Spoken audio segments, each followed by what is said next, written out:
Yes, Murray Gacéin agus tá fáilte roimh. My name is Paul Minihan. I'm a native of Corofin. I'm a member of the Mid Clare Brigade Commemoration Committee. I've lived outside of Clare, however, for most of my life at this stage, and about 20 years in Cork, but very much keeping in touch with commemoration events in relation to the War of Independence in the Mid Clare Brigade area. What I want to speak to you about for the next hour or so is an ambush that occurred on the 18th of December 1920, and that was an ambush at Monreal. It was one of the most important ambushes of the War of Independence in Clare, certainly with regard to the numbers of people involved and the duration of the ambush. So I'm going to play a little audio clip for you just for a few minutes, and then you might just listen to this, and then I'll come back and have a little chat about it after. But I know the time of the 10th, it was an awful time. God, you wouldn't know the hour of the night. They'd knock on the door and they'd come in and search your house, and if there was a spark of light seen, the windows had to be barricaded, covered up, no light to be seen. And that by the Murphys we were talking of the last day, that was very sad. Wasn't it sitting down reading a book that he was when he was shot through the window? Oh, God, it took an awful effect on them, it did. My father's head broke down that time.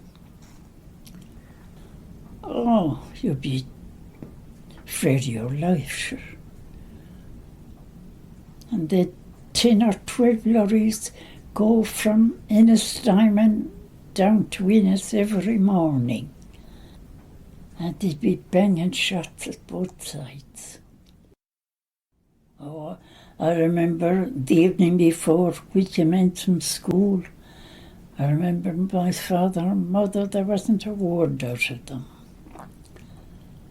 And they didn't tell us anything. But we knew in the morning what was wrong. And we were all collected into one room in case they'd any shots come through the windows or the doors. The stone walls were the safest. And my father had to go to see the cattle, and he was on his way back. And he went in shelter from a shower, and there was a bullet put through the tree where he was, over his head.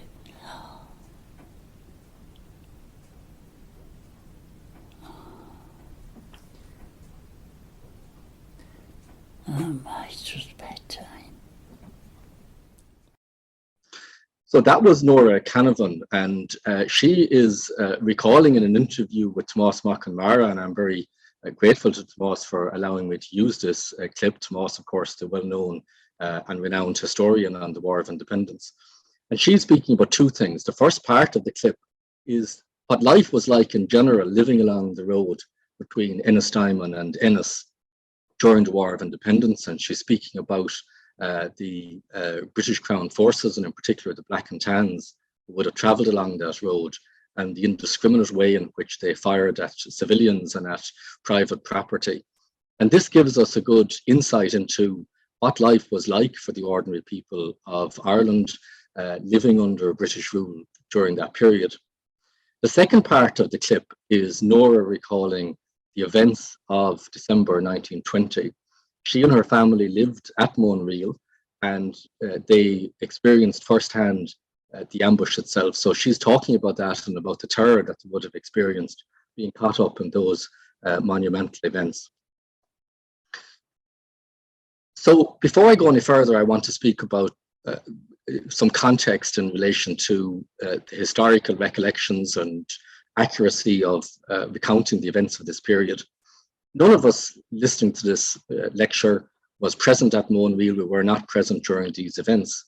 And therefore we're relying entirely on witnesses of those who were present and other documentary evidence, as you do in relation to historical research. But there are some challenges with this.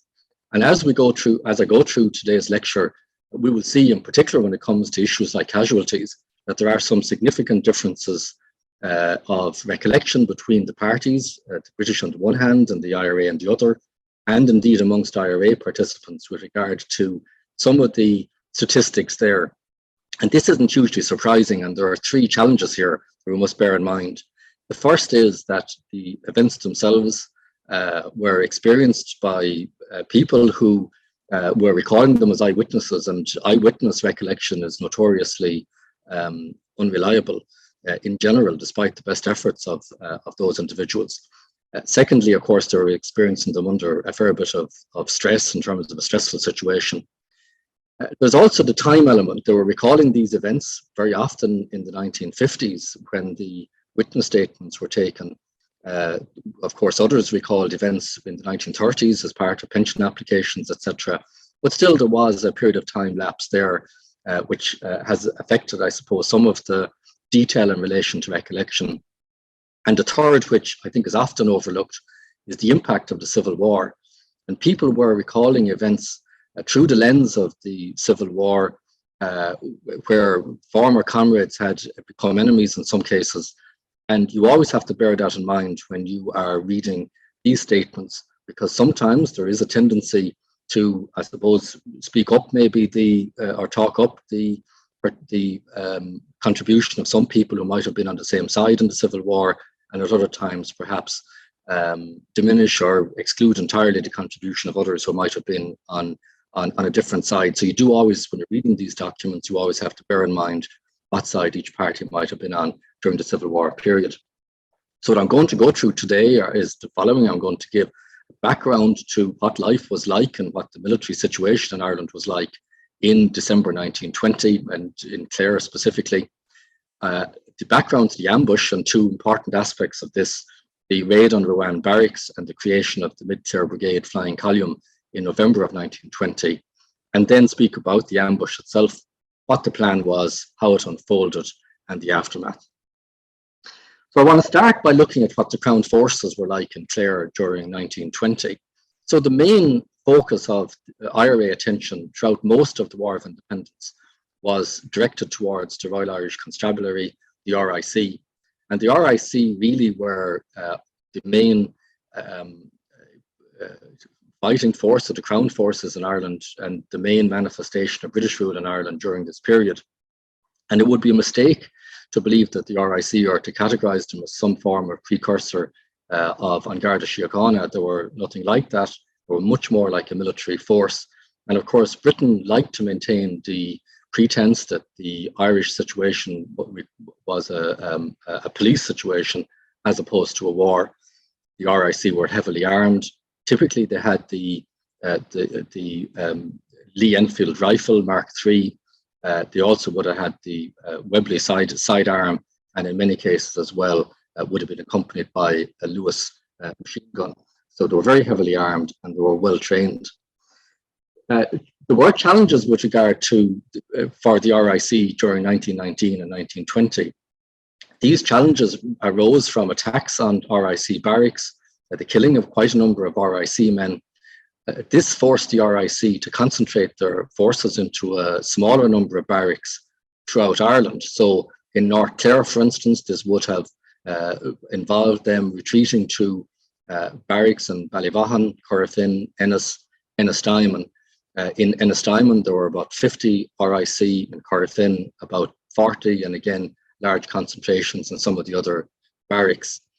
They also suffered challenges in relation to their number. Many of them resigned. There was a large exodus from the RIC during this period, and they weren't able to replenish those numbers sufficiently quickly from Ireland, and therefore they supplemented their number by recruiting in England. And this was mainly, there were two bodies here that they recruited from, these temporary RIC constabulary personnel.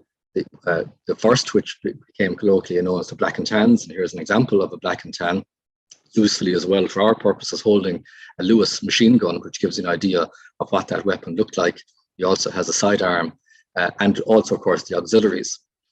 Now, the auxiliaries do not feature at Monreal, but the Black and Tans do, and they accompanied the RIC in the Crosley tenders, and they participated in the fighting at Monreal.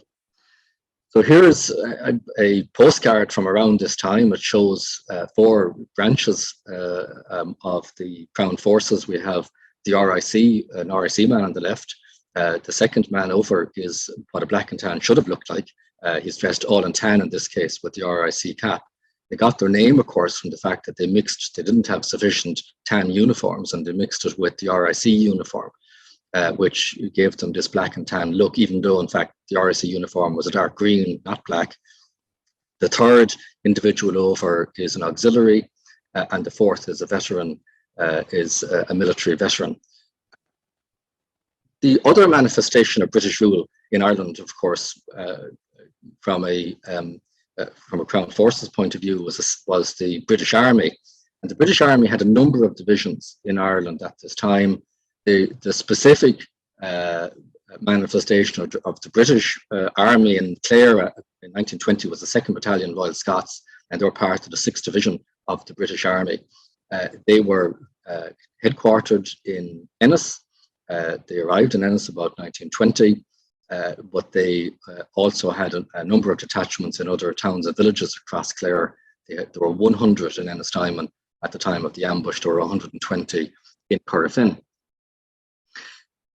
So the mode of transport by the RIC and by the British Army would have been the Crosley tender. Here's an example of one of them. Here it's occupied by the RIC. Typically, there would have been about, and specifically at Monreal, there would have been about 19 in each of these Crosley tenders. We can see here the RIC are armed with the Lee Enfield rifle. And there's also 2 other weapons here that featured at Monreal. One is the Lewis machine gun, which we can see the gunner there on the far right is holding. And the other, which is a weapon that's just on the other far corner. It's between the driver and the officer in the middle. And that is a grenade launcher, often called a rifle. They would have fired rifle grenades, often called a grenade rifle. And this as well was featured at Monreal. And this enabled, it was a weapon well used in World War I. It enabled a grenade to be put into the muzzle there at the top, and it would have been, it enabled them to project that significant distances, and we'll see how that was used to good effect by the RIC at Monreal. So the British forces were, of course, faced by the IRA, and the IRA, just briefly to speak about the structure of the IRA, you had a general headquarters. The main next organizational unit of the IRA for most of the War of Independence was the brigade. Now, towards the end of the War of Independence, divisions started to appear, but in December 1920, it was the brigade. So the basic unit of the IRA was the company. A company approximately represented a parish. The average number of men in the company would have been about 45 to 50. Some were much smaller, some were much larger, such as Ennis, for instance.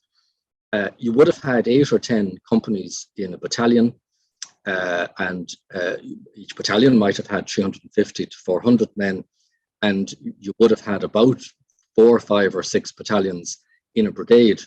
So the Monreal Ambush occurred in the Mid Clare Brigade area. The Mid Clare Brigade in December 1920 comprised of 5 battalions. In January it became 6. It was 5 in December, and specifically it occurred in the area of the 3rd Battalion, which incorporated Corofin, and all of the ambush area was within the parish of Corofin. We'll come to that in a minute.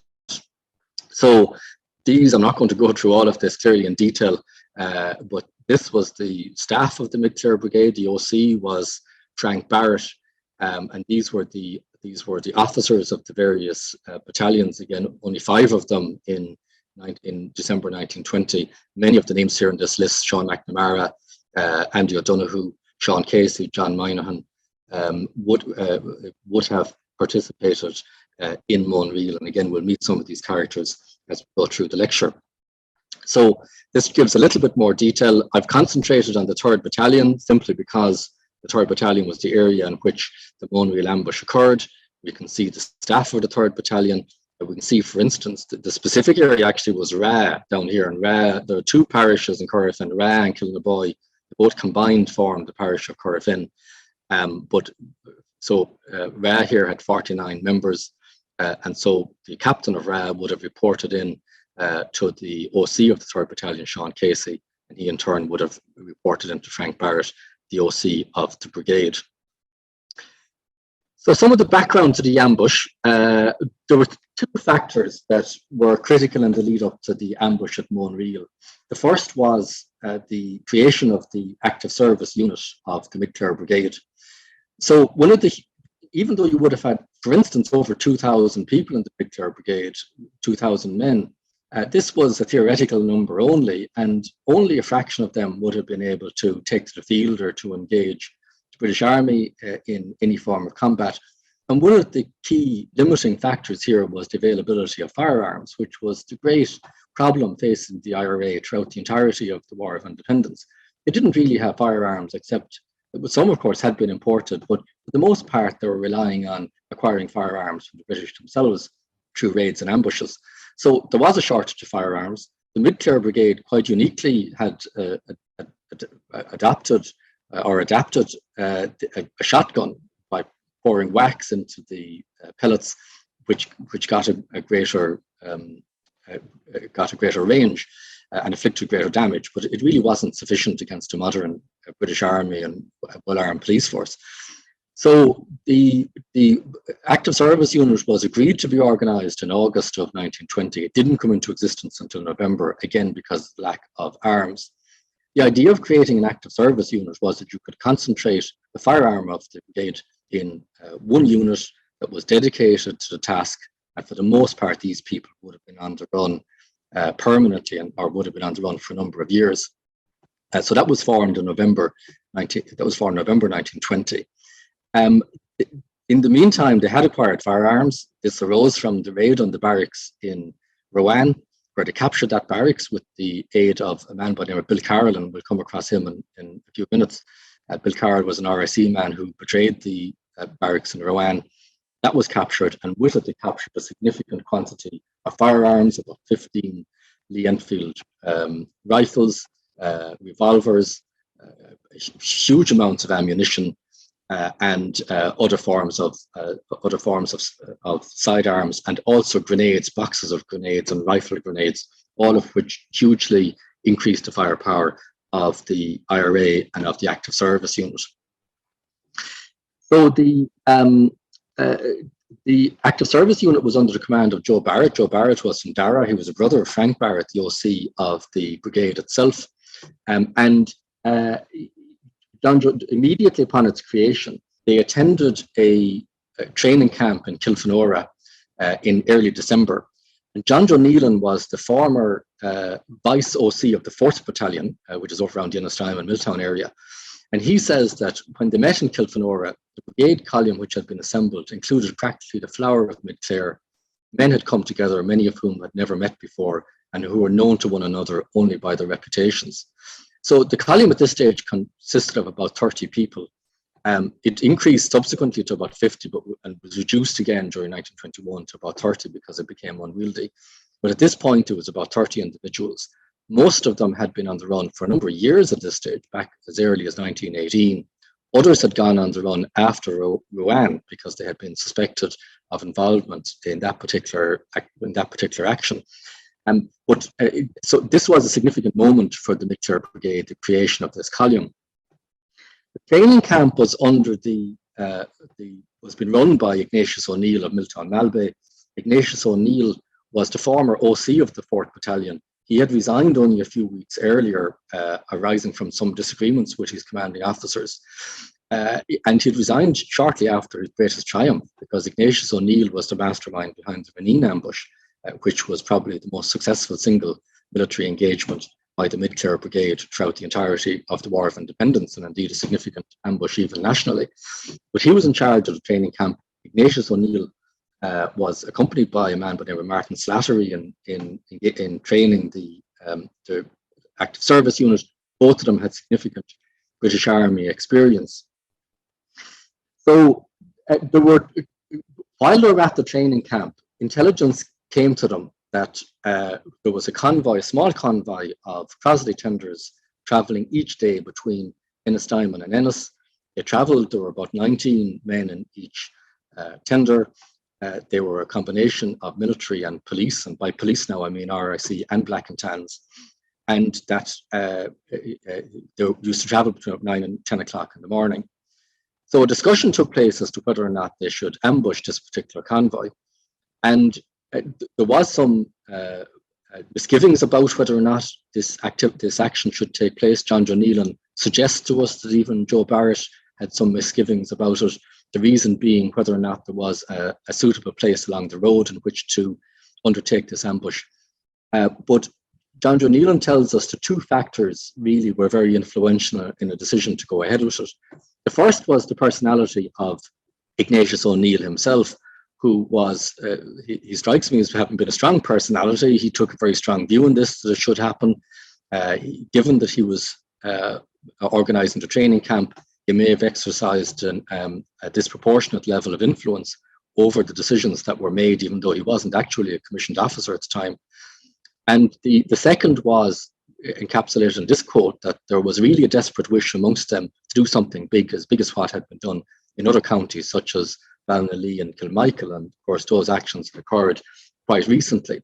So the decision was taken to go ahead with the ambush, and the site of the ambush that was chosen is Monreal South, which, as I've already said, is part of the parish of Corofin. This shows the entire ambush site, and the parish of Corofin comes as far as the Cullinara River there, and beyond that is a different parish. The bridge that we can see here close to us is the Monana Bridge. That's the Monana Cross, where the Monreal Ambush monument is now. The two houses here that we can see more or less here just to our right, those two houses did not exist at the time, and in other graphics that I'm going to show in a while, images that we removed those houses. The other house further in the distance, just at that bend in the road, did exist at the time, and that's going to feature to some degree in the events that unfolded. This particular area was chosen because there was a sharp bend in the road, which we're going to see in a minute, and this bend in the road would have forced it's the bend just there between, if you like, the second and the third houses. That bend would have forced the British convoy to slow down significantly when they came to it. There's also a slight incline in a hill, and this would have given an opportunity for the IRA to bring their all of their firepower to bear on the lorries. Now, this is the ambush site in more close-up. It hasn't changed an awful lot since 1920.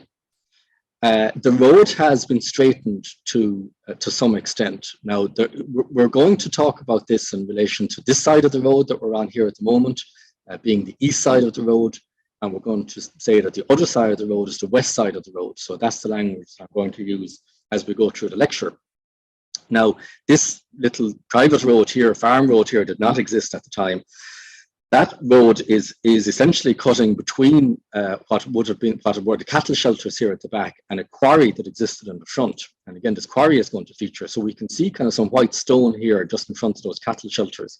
And that was the back wall of the quarry. And that quarry would have extended out into where is the road now currently. Of course, there's other road here at the right. There's other private road at the right. Farm road didn't exist either in 1920. These two cattle shelters did, and they're essentially unchanged from what they would have been at the time of the ambush, and they're important features in relation to the events that unfolded. The road itself, as I've said already, would have been more narrow. It would have been more narrow than what it is currently, and the bend itself would have been much more pronounced. And as the camera pans around here, we're actually going to be able to see where the road was in 1920. It went in along by see where that gate is. It went in along by the wall there in what's now a grassy area. So it went right into that corner. You can see on the far left of the screen. So it was quite a sharp bend, again, a narrow road. And between that road and those cattle shelters, you would have had this quarry, the remains of which are only indicated by that white wall that exists currently. So this is an aerial picture of the entire ambush site, and I'm just going to bring you through some of the key features, and these are important if we're going to just orient ourselves in relation to some of the events that occurred. The IRA force was split into two sections, Sections A and Section B. Section B was positioned in the cattle shelter that we can see there, circled, and that we've seen already in the video footage. Section A was in that field, which was at a lower elevation than the cattle shelters, and we'll see that up close in a few minutes. There were two scouts positioned where the S circle is, and it was their job to notify the rest of the ambush party when the lorries were seen coming from Ennistymon. The W in the distance was the site of withdrawal, where Section B was. They were to go towards that W after the ambush, when they had to withdraw from the ambush site. Behind A is an R, and this was the point in the river across which A was going to cross in order to again extricate themselves from the ambush site, and they were going to rendezvous at the W at the bottom of the screen. C denotes where there was a cabin, which no longer exists. A cabin in 1920 was a disused cabin, and that's going to feature in the ambush. And M indicates the Minihan Bridge, which is also going to feature, and F is where there were two flankers positioned. Those two flankers form part of Section A. Section B also had two flankers, and it is not clear where exactly they were positioned. I believe that they were positioned someplace between the C on this picture and the S, if you like, somewhere along there. There were another 4 flankers associated with Section B, 2 associated with Section A. So 36 men in total, 18 in each section. So Section B was under the command of Commandant Sean Casey from Rowan. He was the OC of the 3rd Battalion. The command of that was likely given to him because the ambush was technically occurring within the 3rd Battalion area, because Corofin formed part of the 3rd Battalion. He was a school teacher. He later became adjutant of the 1st Western Division of the IRA, the anti-treaty IRA in the Civil War, and as a consequence lost his teaching job and had to immigrate to Chicago, where he lived the rest of his life. He was in charge of B. I've heard various reports of various people being in charge of Section B. I'm pretty confident it was Sean Casey was in charge of that. I think all of the evidence supports that view. So he was in charge of the Section B, and he had 18 men under his control in total. He put 12 of them in this field, in this cattle shelter. 10 of them were along where the yellow lines are indicated. And where the circle is, he had two grenadiers, and these were armed not with rifles, of course, but with grenades, and they were positioned where that circle is. The remainder of his men he divided between 2 scouts and 4 flankers. Now, a friend of mine, Jenny Spencer Higgins, has done some illustrations for us just to give us an idea of what this might have looked like, and this is her interpretation of what the cattle shelter looked like with the 12 men positioned in it. Now, the plan was that there would also be an effective escape route. The escape route is indicated by the orange circles. So they broke down the wall on those corners. This was going to enable them to move along on the inside of the wall and the inner side of the wall without exposing themselves to fire by having to climb over tall walls. These walls, by the way, were about 6 or 7 foot high. And they were going to escape along withdraw along that field, and they knocked further stones out of the corner of the top field there, and they were going to move off towards where we'd seen the W earlier, off towards where the wooded area is in this particular picture. So that was the escape route for Section B. The plan was that there were going to be 2 lorries, first of all, that they had also calculated or had received intelligence on the distance between each lorries, typically as they went along the road. They were going to allow one of the lorries, Lorry 1, to get into the position there where it's indicated, and the first lorry was going to be fired upon by the men in Section A, and the men in Section A were positioned along a low stone wall that was the remainder of a cabin that had been in that field that no longer exists. We created it here just with some with CGI. So they were positioned along this wall. The right-hand side of that section A, we're going to fire on that lorry 1. When it reached that point, it was also going to be fired on by the men of section B who are facing the road.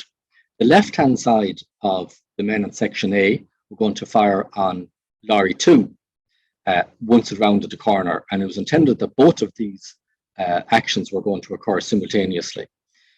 The P there indicates where there was a command post.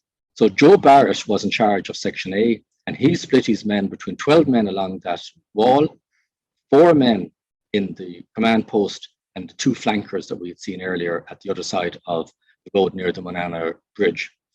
The 4 men in the command post were Joe Barrett himself, John Joe Nealon, the ex-vice OC of the 4th Battalion, John Minihan, who was the adjutant of the 3rd Battalion, an intelligence officer of the 3rd Battalion, and also Martin Slattery, who we met earlier. Martin Slattery had extensive British Army experience. They were the men in the command post. Now, that was the plan. On the night before the ambush, some of the officers of the IRA had been surveying the site to see where they were going to position their men, and they were surprised by 2 lorry loads of military coming from Ennis towards Ennistymon. The military got out of their lorries and they fired on the IRA men. They killed a number of cattle. They didn't hit any of the IRA men. But this is relevant in that we believe that this may have given some indication to the British or to the RIC in Ennistymon that something was afoot, and it may have influenced their behaviours on the morning of the ambush. So on the morning of the ambush, the 18th of November, the men left their billets in Kilfenora at 8:30 in the morning. They were in position at 8 o'clock in the morning in Monreal. It was a bitterly cold morning, and they waited in position. At about 9:15, the 2 scouts indicated that 3 lorries were on their way from Ennistymon, not the 2 that had been expected. Again, so this was a change in behaviour on the part of the British Army and the RIC. Also, the lorries were travelling at 365 yards distance between each of them. This was a further distance than what traditionally they had travelled at, and this again was unexpected. It's very likely that Joe Barrett would have allowed the convoy to pass through without incident, were it not for the fact that unfortunately a shot was fired accidentally by one of the men in the ambush. John Joe Nealon says that it was fired from near him and along the line on the wall in A, and in fact he names the person who fired it as being a man by the name of Jimmy Lafferty, captain of the F Company Doolin 5th Battalion, and he said that he was near him when the shot went off. It was an accidental shot. It was when Jimmy Lafferty was trying to get into a better firing position, and he had the rifle as they would have in a firing position. So that appears to have alerted the men in the first lorry. So what happened was the first lorry slowed down. It reduced gear. It was coming up a hill, as we know, and it slowed down in a way in which it implied to the men, in a way in which they could hear the engine, that it was going to stop. And they had a concern that it was going to stop and that they were going to get engaged first by the Crown forces. As a result, all of the men in Section A fired on that lorry. The lorry continued until it got as far as it continued along the road, and when it got as far as the men in Section B, the men facing the road in Section B also opened fire on that lorry. Quite a number of the men in the lorry were hit, and all parties on the IRA side are clear that all but 3 of them, or the vast majority of the occupants of the lorry, were hit and fell out of the lorry. 3 men we know were not hit, or certainly remained in the lorry. They were the driver and 2 other men, and they also had, of course, their Lewis gun. And the lorry continued along the road until it got as far as the Monana crossroads. And we're going to see what happened to that lorry in a minute. So at this point, we had a lot of men who had exited lorry 1. Lorry 2 by now had rounded the bend at a greater distance than what had been expected from lorry 1. It was fired on as had been planned by the men facing Ennistymon in section B. The driver was hit, and I think most witnesses indicated that was the case. And as a consequence, the lorry stopped in front of the quarry. And of course, I'm also adamant the driver was hit, because no driver in the right mind would have stopped a lorry in the middle of the kill zone of an ambush site. But the lorry stopped there. All of the men got out, and they got either under the lorry or took shelter in the quarry.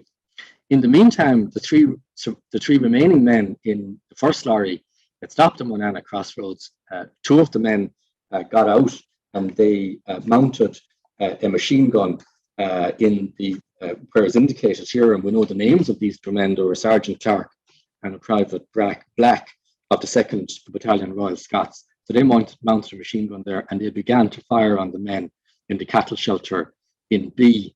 Again, all the time, of course, the rest of the IRA were in the field in section A. So the men of Lorry 2 opened fire in two directions, with rifle fire in the direction of the men of section A, and they used these, and we've seen this already, they used these grenade launchers in order to maintain cover and to be able to get grenades into the cattle shelter. So they started firing grenades into the cattle shelter. Splinters and shrapnel went everywhere. They were hitting the wall of the cattle shelter quite a bit. The wall started to be broken down.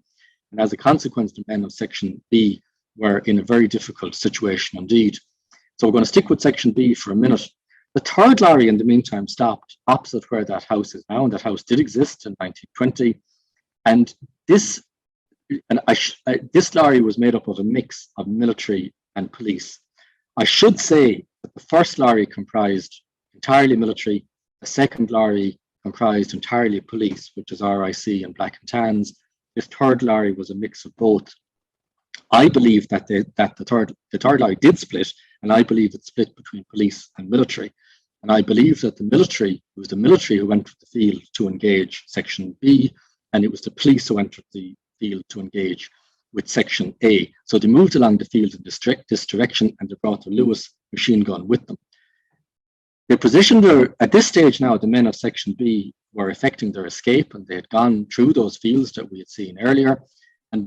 And the military from Lorry 3 set up their machine gun in this field, and they started to move the machine gun slowly along the field to engage the retreating men of section B. This is the line of escape of the men of section B, so we can see they would have gone through the gaps in the wall there. They would have gone along the side of that wall on the inner side of that wall and up towards the corner of this field. Now, I don't know whether these fields have been bulldozed or not since 1920, but we are told that there would have been a lot of holes and little areas in which the men could have taken shelter, and that they did so. And the IRA, as they were retreating, came under sustained machine gun fire from that machine gun post. And what they did was they took up position in these little holes and hollows, and they covered each other's escape as best that they could. However, one of the men ended up being quite badly wounded, and he was Sean McNamara of Ballyvaughan. He later became the OC of the 6th Battalion when that battalion was created in January of 1921. He was badly shot in the thigh. Now, two other men, Paddy Devitt, who was the acting vice OC of the 5th Battalion, and Joe Griffin, a volunteer of F Company Doolin of the 5th Battalion, stayed with him and assisted him in making his escape. But they got pinned down in a hollow, and Andy O'Donoghue, who was the OC of the 5th Battalion, joined them, and he told McNamara and Griffin to make a dash for safety, and that himself and Devitt would seek to cover their escape, which they did, and they laid down heavy rifle fire on the machine gun, ensuring that the two men could escape. Then O'Donoghue made a dash for it, and Devitt covered his escape. Once that happened, then O'Donoghue covered Devitt, and all of them succeeded in escaping towards the cover and distance that we've already seen. In the meantime, however, 4 of the men got lost. Well, by which I mean they weren't taking the the intended escape route. And these were Powell and O'Callaghan. These were the two men who were operating the grenades in the cattle shelter, together with two of the scouts, and they were heading towards Cahersherkin, and they were spotted by the men operating the machine gun, which we've seen earlier, and they opened fire on them at a bit of a distance, but of course the accuracy of the range of these guns is quite significant. So they were firing on them when, luckily for the men of Section B, ironically, reinforcements arrived, about 2 to 3 lorry loads of police, RIC and Black and Tans arrived from Ennistymon, and they pulled up again down near where the house is that we've seen, where Lorry 3 is. They got out. They saw men in the fields just beyond the cattle shelters, and they began to fire on them. And the men beyond the cattle shelters fired back, and this firing went on for several minutes until they discovered that the police were firing on the military and the military were firing on the police. And this was extremely fortunate because this gave sufficient time for all of the IRA men in Section B to escape. It also prevented those reinforcements from potentially having gone back roads and cut off their escape by other means. Andy O'Donoghue tells us that there were some casualties amongst military and the police during that engagement, and that there was quite a bit of bitterness in Ennistymon for some months afterwards between the police and the military arising from that particular mix-up. Now we're going to turn to what was happening in the meantime with Section A. So some of the men from Lorry 2, as we've seen already, were engaging the men of Section A.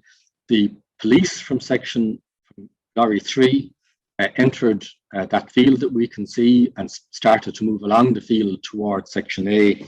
Joe Barrett deemed that the position was impossible and was getting extremely dangerous, and ordered the 12 men who were along the wall, together with John Joe Nealon, to escape along the planned escape route.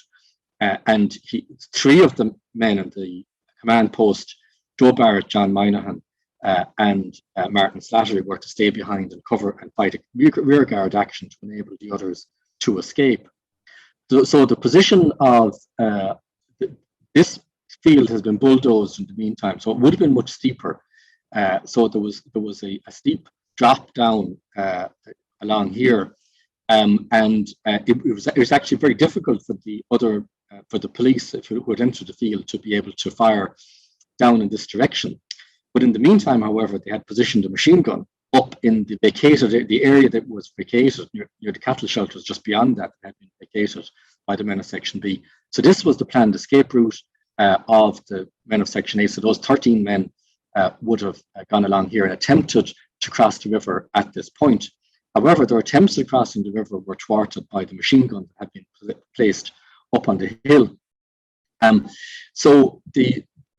This is Joe Barrett, John Minihan. I do not have a picture of Martin Slattery. If anyone has one of those, it would be great to have it. But they continued to fight a rearguard action. They were in what was described as a fold in the ground, which gave them protection from the machine gun that was being fired from the other side of the road, and also some level of protection from the other police who had entered the field at this stage. But they continued to fire both at the machine gun and at the other men in Section B other men in the field from the British military, in an attempt to fight a rearguard action and to enable the others to escape. Things got worse for the men of Section A when 7 military made their way along taking cover along the wall and made their way along the road, and they entered a cabin which no longer exists, but was on high ground on the Ennis side of the ambush site.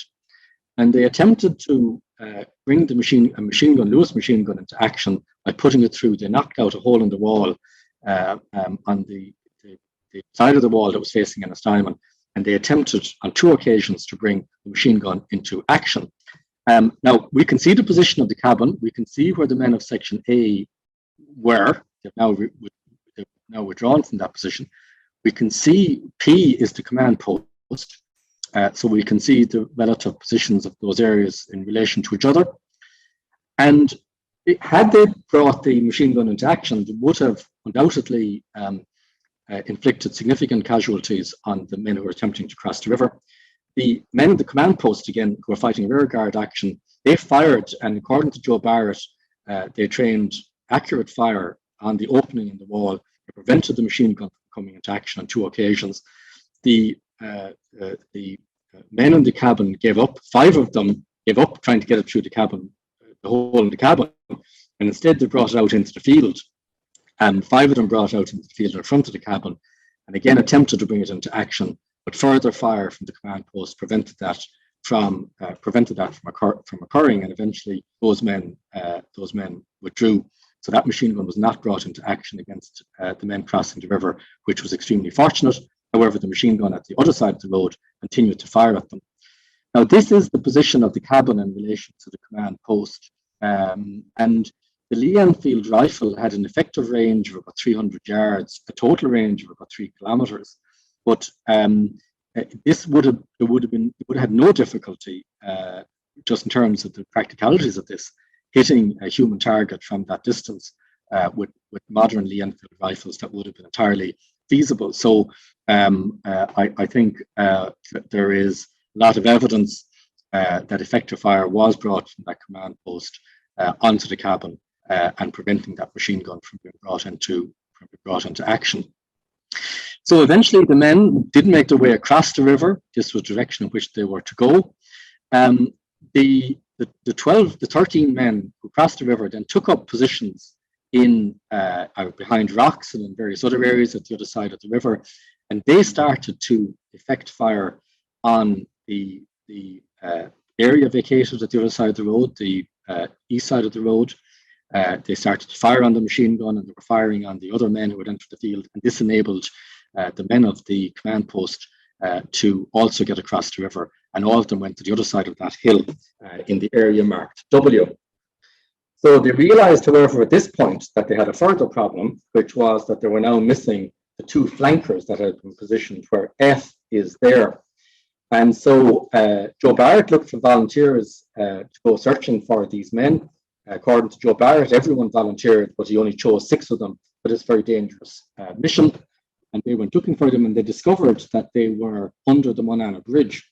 And the two men in question were both volunteers. They were volunteer Jimmy Kearse from A Company, Corofin 3rd Battalion, and volunteer Jack Hassett of F Company, Dura 1st Battalion. And what had happened was, and this is the Monreal Bridge. What had happened was Jack Hassett was extremely badly injured. He had been shot multiple times in both legs. They attempted to cross the river. They were unable to do so. Instead, they took shelter under the bridge, and all the time, both military and police started to close in on them from the direction of Monana Crossroads. The position was very dangerous. The IRA immediately appreciated the difficulty of the situation, and the relief party of 6 men took up a position, and they fired on the RIC and on the military, and they forced them back as far as the Monana Crossroads. Now, we're not told exactly where that position was. I think it's reasonable to assume it would have been someplace in this field in the region of where relief party is indicated there with a circle. Once they had driven the military back, some other men went down to the river, and they assisted the 2 men in escaping from their precarious position. Now, it's also important to point out that those 2 flankers did a very good job on the day, and they in fact prevented on a number of occasions the military from going around by that road and by Monana Bridge and cutting off the line of retreat of the men of Section A. So there are some, we're clear on what casualties there were on the IRA side. Sean McNamara, Ballyvaughan, we've met him already. He was injured in the thigh, as we know, part of Section B. Paddy O'Loughlin was in Section A. He was injured while crossing the river. Volunteer Bill McNamara was also badly injured while crossing the river. And Bill Carroll was badly injured by crossing the river. He was the same man who betrayed the RIC barracks in Rowan. The IRA supposedly kidnapped him afterwards, and in reality, of course, he joined them. and man Midgley from Roscommon, and also volunteer Jack Hassett, again, who had been injured as part of the flanking party. They were treated by various doctors, including Dr. Hillary, of course, who was father of the future President of Ireland. Now, there's significant discrepancies with regard to what the casualties on the British side were. And the first statement we're going to look at here is by County Inspector Gilston. And he states that there was a serious ambush of police and military at Ennistymon and Ennis Road at 10:30 a.m. on the 18th. The raiders were repulsed, with at least 4 of them being wounded. 5 soldiers, Creighton, Campbell, Black, Chambers and Bulger of the Royal Scots Regiment, and 1 policeman, Constable W.J. McInerney, received light wounds. I'm doubting very significantly County Inspector Gilston's version of events, and I do so for a number of reasons, not least when we look at his next statement, which was some houses in Ricks were burned around the scene of the ambush.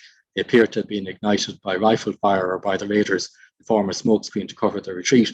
Now, we know for a fact, and this is not in dispute, that the Crown Forces inflicted significant reprisals around the Monreal area. They burned large numbers of Ricks, set fire to quite a number of houses, destroyed furniture, and also beat quite a number of people up.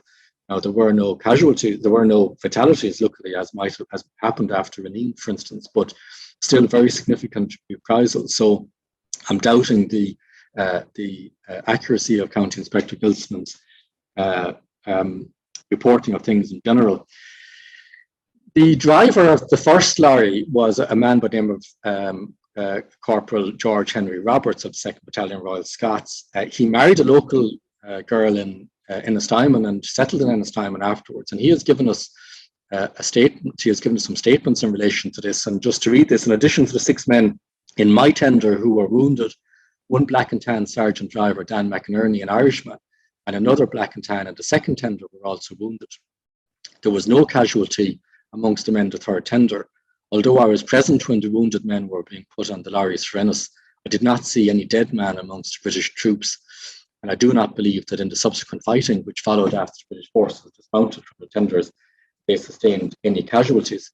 So Gilston's are saying 6, Roberts is saying 9 casualties here, so immediately a discrepancy there. A lot of people believe that Roberts is being conclusive in what he's saying here. I don't believe he is. He's reporting on what he saw, quite honestly.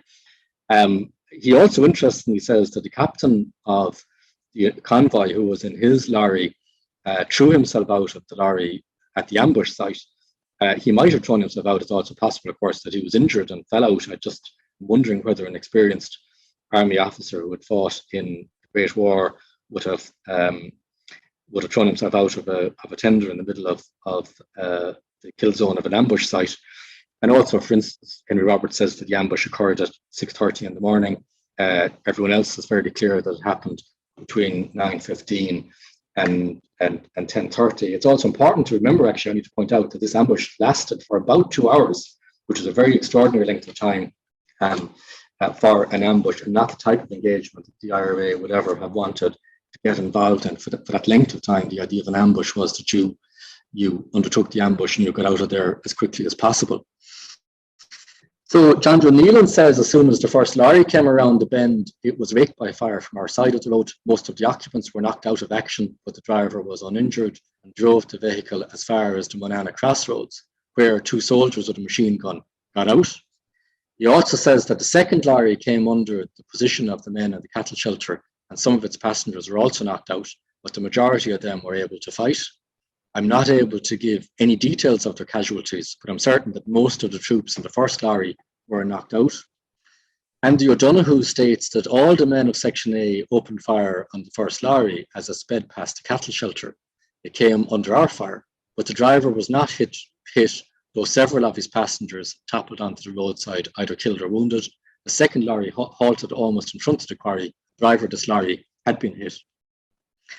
It also says that the exchange of shots lasted for several minutes before the reinforcements. This now is when the reinforcements had arrived from Ennistymon that I spoke about, the 2 or 3 lorries of police. The exchange of shots lasted for several minutes before the reinforcements realised they were firing at their own men. the military who had advanced a short distance after us.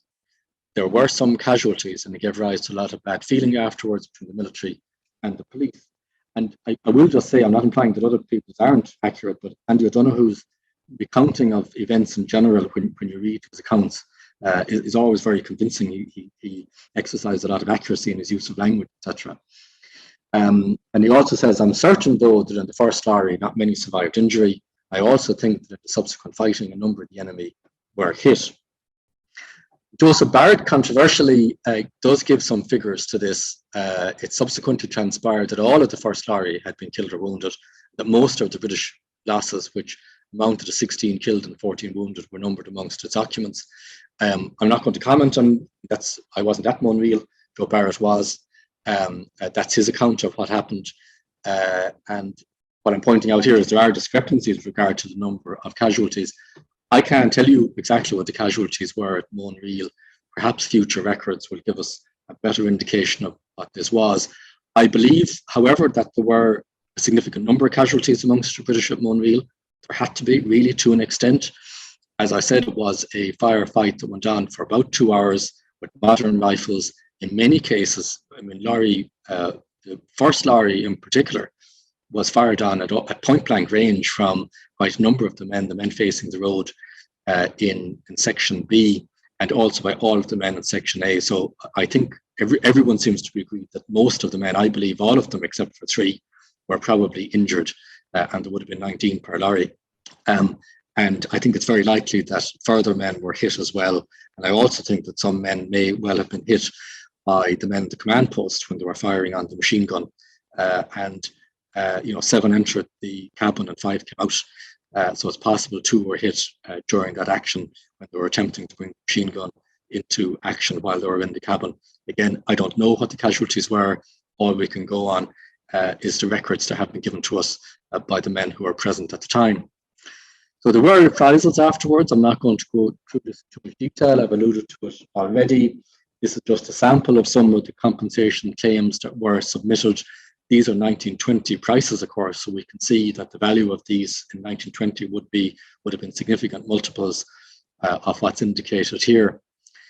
The Monreal, shortly after Monreal, Clare was brought under martial law together with some other counties.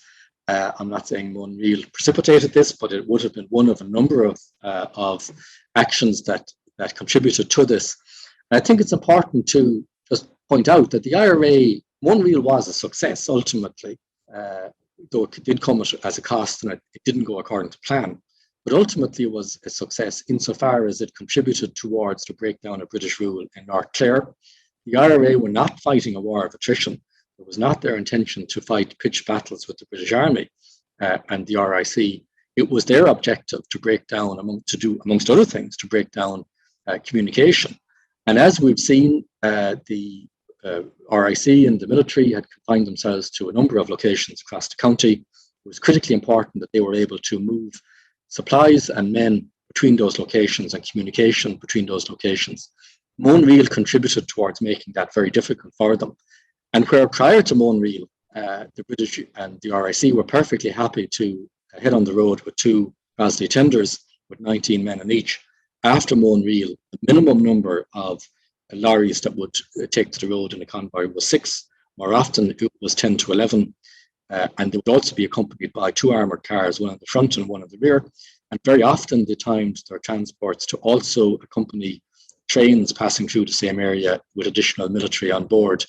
So this clearly was not a sustainable way of governing Ireland. And I would argue that Monreal played its part in helping to make unfeasible continued British rule. I'd like to just conclude by saying that this lecture I've given you is a version of a lecture that I gave previously back on the eve of the anniversary of Monreal on the 17th of December in 2020. It was organised by Cumanstara Stokas Corafina. And it is very important that we remember events such as the ambush in Monreal. These were events that were very significant in the history, not just of Clare, but of Ireland, and they contributed in no small way to creating the Ireland that we live in and giving us freedoms that we enjoy today. Mille maith agaibh.